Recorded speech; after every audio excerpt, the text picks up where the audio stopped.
sports. Sorry, outside of the HSC. Now, skills for the exam. When it comes to timing and responses, this is what the exam looks like. So the HSC exam, biology exam, is going to be 3 hours long.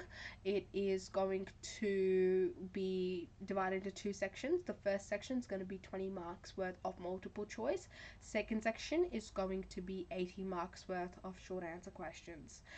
So during the reading time, make sure you read all the questions, decide the order in which you'll take the exam. And these tips also obviously apply if you've got, like in-class exams as well at the end of term 1. Take deep breaths. Only if you have time, you can like solve multiple choice questions in your head. It depends on whether or not you have time, really. So I definitely recommend like knowing that, having a good understanding of the syllabus, of the exam now can really help. Checklist for a full mark question. So if you get like let's say a 7-8 mark question, this is a little checklist for you.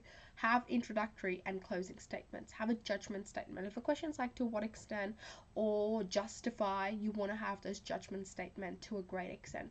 This is effectively, whatever. So key definitions also is really important. And examples. Key definition, for example, if they're like, how are phenotypes affected by affected by genotype. That's a very what is the relationship between a phenotype and a genotype? It's a very content-based question. They're not gonna ask you something quite as basic as that. But if they ask you something like that, you want to give us a definition for each. That a phenotype is the observable trait, and it is affected by genotype, which is the gene, basically the makeup of the gene, the alleles, and the genotype gives rise to the phenotype.